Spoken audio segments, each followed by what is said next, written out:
tenemos como definición también para la escoba los iónicos y covalentes, estrictamente hablando. De aquí la definición surge entre la diferencia de sus electronegatividades. ¿Sale? La electronegatividad, ¿qué es? Es la tendencia que tiene un átomo de atraer los electrones hacia sus orbitales, como en el ejemplo lo menciona, ¿no?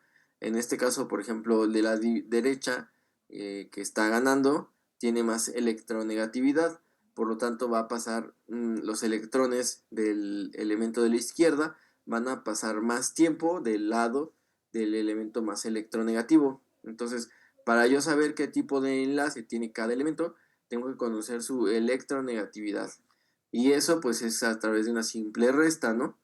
La diferencia de electronegatividad me va a definir si un enlace es iónico, covalente, covalente polar o covalente no polar. Entonces, el más fácil de todos es el enlace iónico. Dice que un átomo transfiere completamente sus electrones a otro y forma iones con cargas opuestas. Un ejemplo clásico de esto es el agua, ¿no? Por eso les explicaba yo la clase pasada que el agua forma un dipolo que atrae una nube parcial positiva a... Bueno, no atrae, más bien, como atrae más tiempo los electrones al orbital del oxígeno, genera una carga parcial positiva en el lado de los hidrógenos, porque tienen ausencia de ese electrón, y una nube parcial negativa en el lado del oxígeno, porque tiene ese electrón más tiempo dentro de su orbital. ¿De acuerdo? Entonces, es el ejemplo clásico de un enlace iónico. En términos generales, un enlace iónico, que lo van a ver con Mayra la próxima clase, que yo creo que van a ser unas 3 horas de química para reforzar todo esto.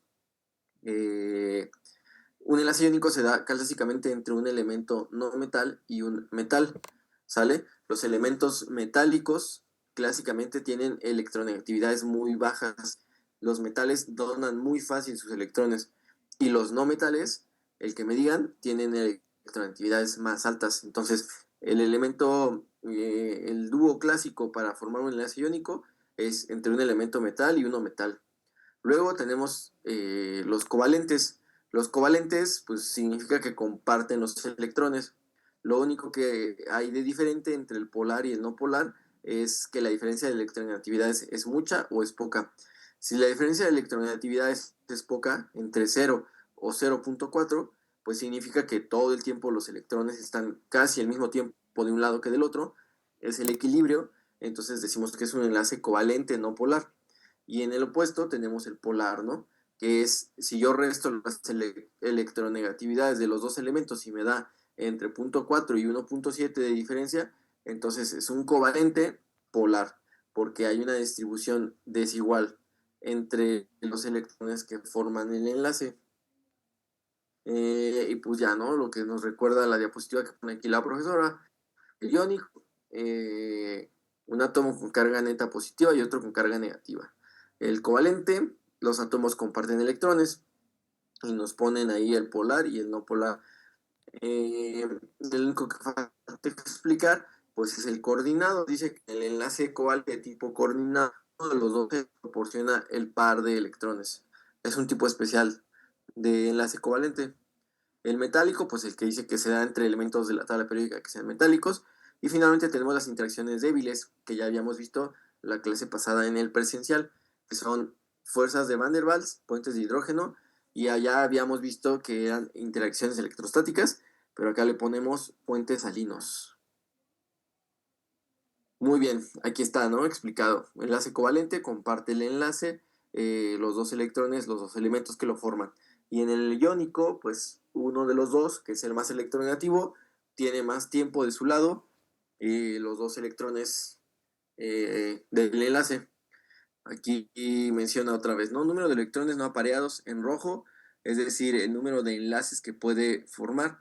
Luego la siguiente capa es el número de electrones que tiene la capa externa completa, que pues en teoría todos los elementos excepto el hidrógeno aspiran a tener el octeto, que es la regla del octeto, y los números de electrones no apareados, pues es el número de enlaces que puede formar. Por ejemplo, el oxígeno puede formar hasta 2 enlaces, nada más. El nitrógeno 3, el carbono 4, el azufre 2 y el fósforo 3. Aquí algo también que es importante y que tiene mucho que ver con el Excova es esto, ¿no?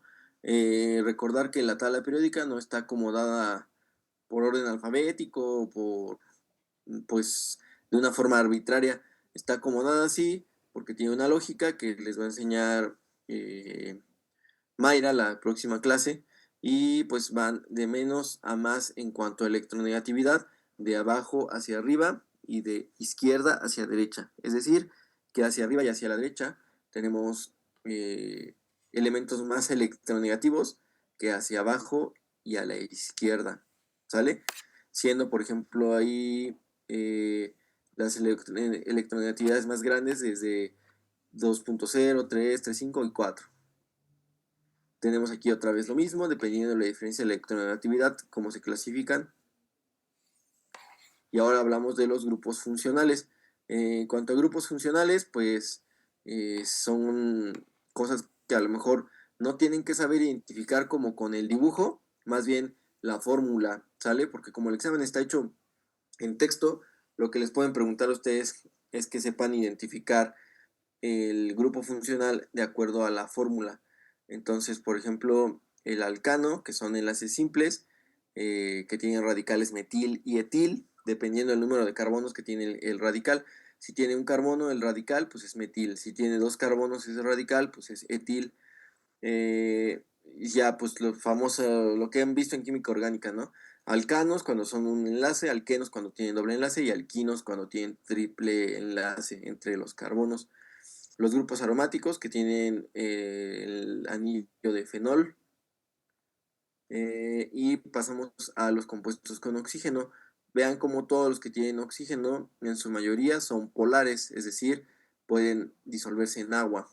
Tenemos la familia de los carbonilos, los aldehídos y las cetonas.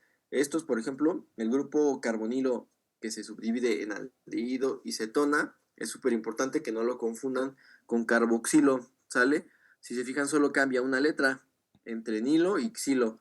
Entonces, el carbonilo, ¿de qué biomolécula es? De las cuatro grandes biomoléculas, ¿quién me dice el grupo carbonilo de qué biomolécula es? Y el grupo carboxilo, ¿de qué biomolécula es?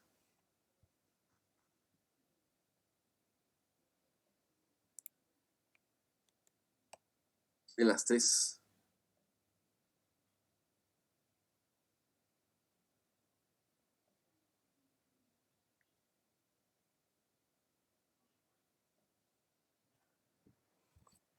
¿Nadie? ¿O ni están escuchando la clase? Bueno, no estoy segura, creo que los estoy confundiendo, pero creo que el carbonilo es de los... Bueno, no, la verdad no sé. ¿No? A ver, ¿alguien más? ¿Otro intento? Tenía que ver con la L y la D, ¿no? Dependiendo su No, lado. no, o sea, bien, ¿cuál es la pregunta? La pregunta es el grupo funcional, que es carbonilo, aldehído o cetona, a qué de las cuatro grandes biomoléculas, o sea, solo tienen cuatro opciones para responder, o es ácido nucleico, o es azúcar, o es lípido, o es proteína, ¿no? ¿De qué biomolécula es esta madre de los carbonilos?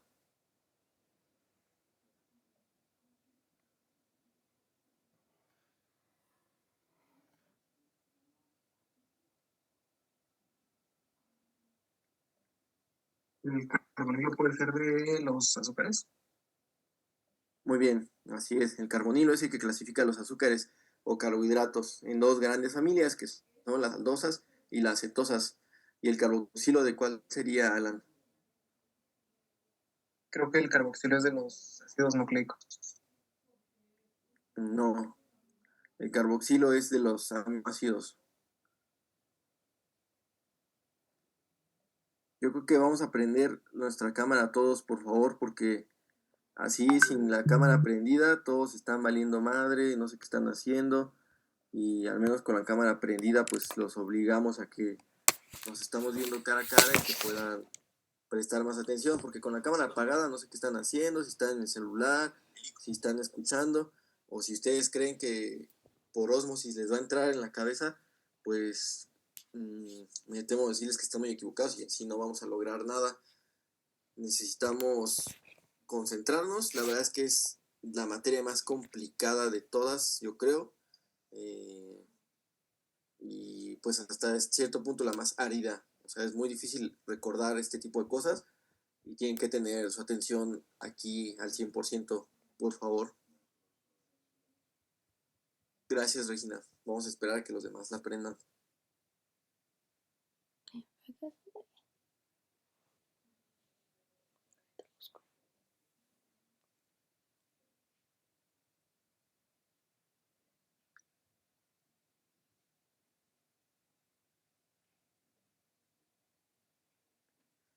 Sale. Bueno, creo que Valeria y Diana están trabajando, no sé. Ah, ahí está Diana. Valeria es la que está trabajando. Muy bien. Espérate, es que se me va a acabar la batería, porfa. Ok.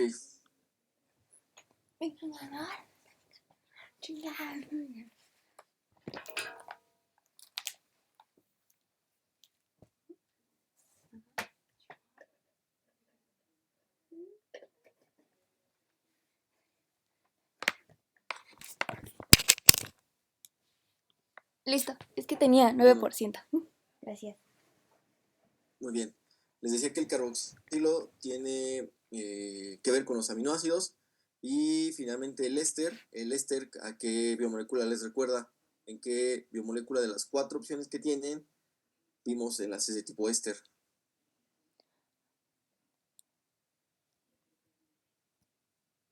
Dios. Muy bien, en lípidos, ¿no? Ese tipo de enlace por el que los lípidos, los ácidos grasos, se unen al esqueleto de glicerol para formar los fosfolípidos. Así es como tienen que ir construyendo el conocimiento en su cabeza, es repasando lo que están viendo y pensar como, pues, ¿sabes qué? Este concepto, esta idea ya la vi en algún otro lugar y empezar a asociarla, ¿no? Todos los carbonilos en azúcares, divide familias acetosas. El carboxilo en aminoácidos, ¿no? Por eso le da el nombre de ácido. Luego el éster, pues en los lípidos. Y así, o sea, no es nada del otro mundo. Luego tenemos, por ejemplo, los grupos amino, que solamente nos interesa la estructura primaria, que es radical con nitrógeno unido a dos hidrógenos, ¿no? Y ya, ese es el que le da el grupo, el nombre a los aminoácidos. La estructura secundaria es súper rara, no creo que se las vayan a preguntar, y a lo mejor la complejidad radica entre el grupo imino y el amido, que lo que les preguntarían en todo caso sería, por ejemplo, ¿a cuál de las siguientes fórmulas responde el siguiente grupo funcional? Y ya te vendrían ahí opción a amino, imino y amido. Y no sé, a lo mejor en el examen te escriben esto que está aquí, ¿no? Te ponen este. Entonces, pues ya desde ahí probablemente ya valimos madre, ¿no? Entonces, todo lo que suene amino, imido, amido, pues va a tener que tener nitrógeno. Entonces, el primer paso para que la puedan contestar bien. El siguiente paso pues, sería en base al número de enlaces. Si se fijan, el único que tiene doble enlace en su fórmula genérica es el grupo imino, ¿de acuerdo? Cualquier otra cosa, pues si no es el NH2, ese sería amino y es el más sencillo de todos. Y finalmente el amido, que sería el más complejo de todos, en realidad también tiene un doble enlace en su estructura, pero en la representación en la fórmula lineal no tiene doble enlace. Entonces puede ser un buen tip para que ustedes la puedan contestar bien. El único que va a tener doble enlace en la fórmula va a ser el grupo imino. Y ya, o sea, en realidad, si se fijan, aunque parece complejo lo que se explica en el material, se simplifica un poco al momento de que te planteas cómo me lo podrían preguntar. ¿Sale? Ahora, los compuestos con azufre, el más importante es el primero, que es el sulfidrilo o tiol. ¿Por qué es importante? Porque este es un grupo funcional súper importante en muchos sitios activos de varias enzimas, ¿sale? Sulfidrilo o tiol. Y su fórmula pues simplemente es el azufre unido a un hidrógeno. Y tenemos el ácido sulfúrico, que pues en este caso para química orgánica no es muy relevante. Ni en el cuerpo se genera ni forma parte de ningún grupo funcional. Tenemos compuestos con fósforo, este sí es súper importante porque pues hablamos hasta el cansancio del ATP, que es el adenosintrifosfato, que es la moneda de intercambio energético y que básicamente su ruptura en el último enlace de ATP a ADP pues, va a generar la energía que necesitamos para hacer todas las reacciones, pues prácticamente de todo el cuerpo. Luego empieza a hablar de los hidratos de carbono, menciona que es un grupo homogéneo de compuestos, es decir, que son muy parecidos entre ellos, son las biomoléculas más abundantes de la naturaleza. Esa es otra pregunta muy sencilla de propedéutico, ¿no? De las 4 biomoléculas de azúcares, de lípidos, de proteínas y ácidos nucleicos, estos son los más presentes en la naturaleza y sería una pregunta de regalísimo, ¿no?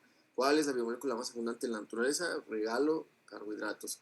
Participan como protagonistas del ciclo energético de la vida, tanto para propedéutico como para Excova. El compuesto que siempre se estudia cómo se descompone es la molécula de glucosa, cómo se oxida más bien. Aquí tenemos un mapa mental que trata de explicar cómo se pueden clasificar estos grupos, ¿no? Dependiendo del grupo carbonilo, que es la más común, en aldosas o cetosas. Después, por el número de átomos de carbono, con los prefijos, por ejemplo, triosa, tetrosa, pentosa, hexosa, 3, 6, 7, y dependiendo, ¿no? El prefijo del número. Luego, por la cantidad de unidades de sacáridos, monosacáridos, disacáridos o polisacáridos. Sencillo, ¿no? Aquí nos pone nuevamente el grupo funcional. El grupo funcional carbonilo simplemente es un doble enlace a un carbono. Y la diferencia está si el carbono es terminal, pues es una aldosa. Si el carbono está en medio, bueno, más bien sería el segundo carbono o el penúltimo, dependiendo como lo quieran ver. Entonces será una cetosa. Y pues de aquí no hay mucho más que explicar. Si les preguntan algo de esto estaría pues sencillo, ¿no? Aquí les explican, por ejemplo, este azúcar es una aldosa porque el grupo funcional está en el carbono 1. Es una triosa porque tiene 3 carbonos y pues el nombre correcto es una aldotriosa, ¿no? Aldo de compuesto de grupo funcional y triosa por el número de carbonos del que está hecha. Luego tenemos otro ejemplo de la cetosa. Aquí les ponen los ejemplos de las azúcares más.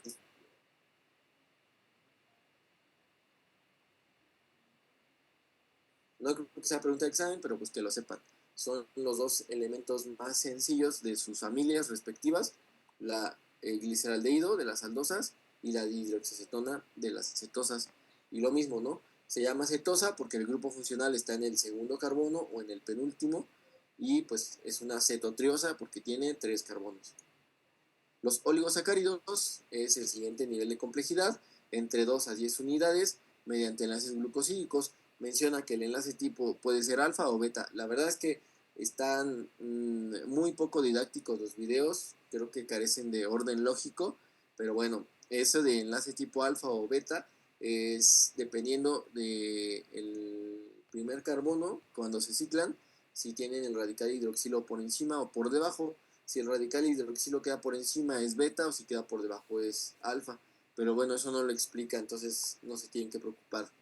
Se forman después de más de 10 unidades los polisacáridos y estos pues ya son como más característicos.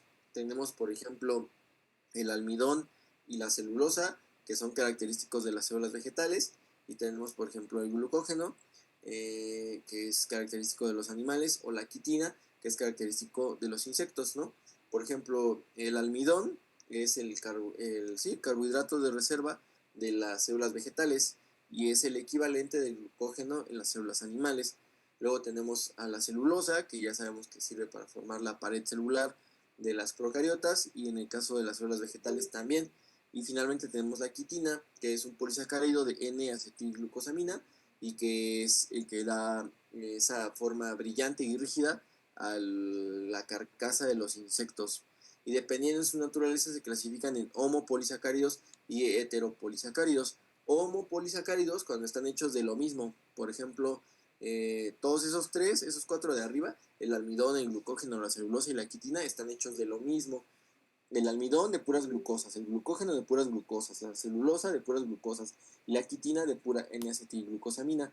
La diferencia está, por ejemplo, en la cantidad de enlaces. El almidón sí se ramifica, el glucógeno también, pero dependiendo cada que se ramifique es la diferencia. Si no mal recuerdo, por ejemplo, el glucógeno se clasifica de Ay, ¿qué le estaba diciendo? Se ramifica de 8 a 12 residuos y hay una ramificación. Y el almidón creo que es de 10 a 25, ¿no? O sea, pero al final la diferencia está en cada qué tanto se ramifica, no en los monosacáridos que lo conforman. Y el heteropolisacárido, pues está hecho de azúcares distintas, ¿no? Por ejemplo, de glucosa y manosa, glucosa y manosa, glucosa y manosa. Eso ya lo convierte en un heteropolisacárido. Luego tenemos los lípidos. De los lípidos lo más relevante es que son insolubles en agua, tienen muchas funciones, por ejemplo, aislante térmico en los tejidos subcutáneos, así como alrededor de ciertos órganos, funcionan como barrera protectora, por ejemplo, ante los impactos. Por eso, no sé, un gordito que está, no sé, que le dan un balonazo en la panza, pues le va a doler menos, ¿no? Porque pues sí, porque la grasota, el panículo absorbió el impacto. Y al revés, ¿no? Alguien delgado pues va a recibir el impacto directamente en el músculo y eso pues puede causarle más dolor. Los lípidos son no polares y como son no polares no tienen carga y por lo tanto no pueden interactuar con el agua, que sí es polar, ¿no? Ya hemos visto hasta el cansancio que las lipoproteínas, como los fosfolípidos, bueno, más bien las lipoproteínas forman parte de las membranas y que los fosfolípidos son el elemento más común de las mismas. Aquí está, ¿no? Su función biológica es muy variada, por ejemplo, las membranas, tanto de la membrana celular como la mitocondrial interna y externa, para sintetizar hormonas, como aislante térmico, por ejemplo, las ballenas o los pingüinos y todos esos animalitos que viven, mamíferos que viven en regiones pues con temperaturas muy escasas, tienen panículos adiposos pues sumamente resistentes y gruesos, ¿no? Aquí está la estructura básica de un fosfolípido que ya hemos visto varias veces, que es el esqueleto básico, es el esqueleto de glicerol, al que se le une un ácido graso saturado, que es esta patita recta que ven ahí en negro. Al siguiente carbono se le une una patita chueca, que es un ácido graso insaturado, y al tercer carbono se le une el fósforo con el aminoalcohol, que le va a dar el nombre. Aquí tenemos la estructura más, pues sí, como desglosada. Tenemos que los ácidos grasos se dividen en saturados e insaturados. Saturado, cuando toda su cadena de carbonos está llena de enlaces simples, con lo que tú me digas, que sea el hidrógeno o el carbono que va atrás o adelante. Y ya cuando hay cualquier presencia de enlace doble o triple, le llamamos insaturado.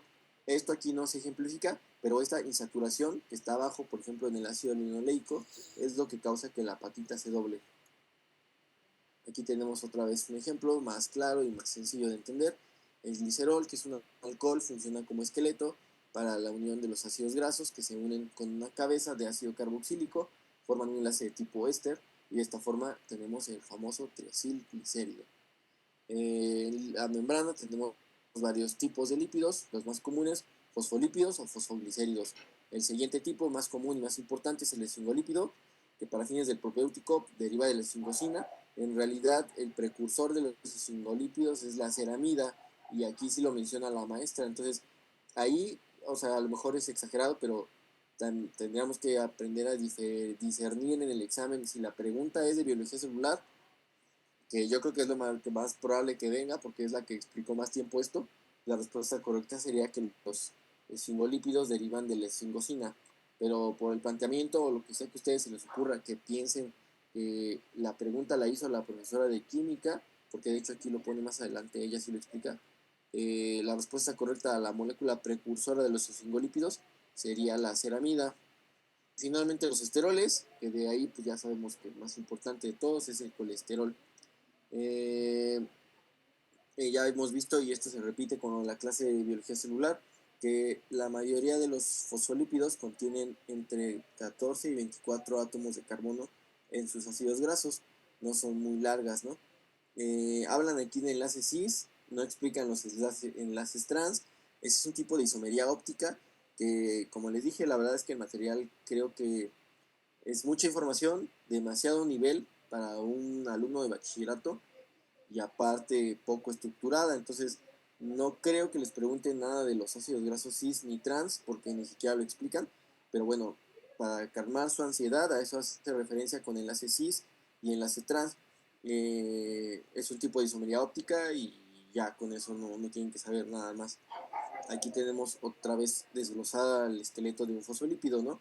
El glicerol, carbono 1, un ácido graso entre 14 y 24 átomos de carbono saturado.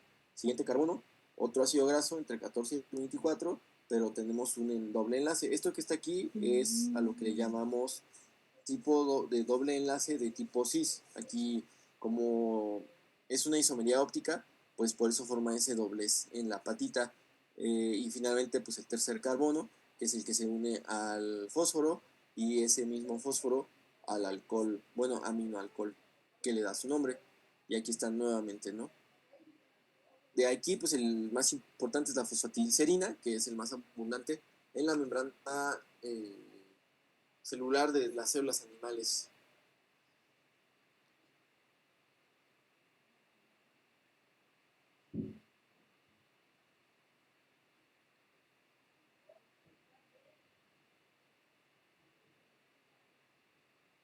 Otra diferencia importante es que los esfingolípidos son abundantes en las células del sistema nervioso, ¿sale? O sea, en las neuronas es en donde vamos a encontrar más esfingolípidos.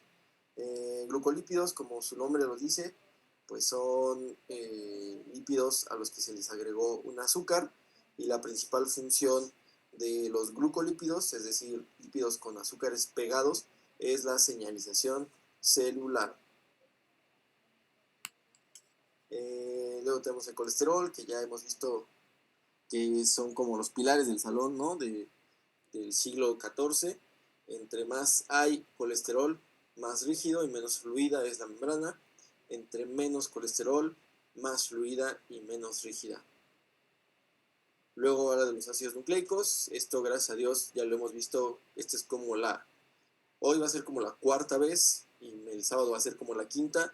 Les voy a preguntar y si por el amor de Dios no me lo pueden explicar, no sé qué vamos a hacer. Componentes químicos muy semejantes, pero con funciones muy distintas, el DNA y el RNA, ¿sale? Ya hemos visto hasta el cansancio cuál se encarga de la duplicación, cuál se encarga de la transcripción y cuál de la traducción, y en qué consiste cada uno de ellos. Entonces, cada una de estas grandes biomoléculas, como son el ADN y el ARN, están hechos de una subunidad que se llama nucleótido. A su vez, este nucleótido está hecho de otras tres cosas, que son un fosfato, un azúcar de 5 carbonos, que es el que le da el nombre, y una base nitrogenada. Si el azúcar es ribosa, pues será ARN. Si es desoxirribosa, será ADN. Y la base nitrogenada, pues solamente o dos purinas.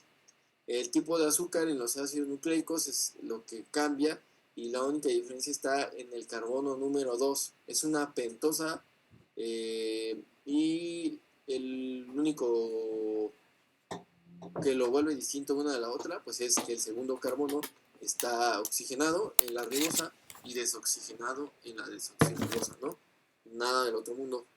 Y aquí tenemos las bases púricas y pirimídicas. Ya sabemos que solo se pueden aparear entre miembros de familias distintas, es decir, entre adenina y citosina, bueno, más bien en este caso sería adenina y timina, perdón, o entre guanina y citosina.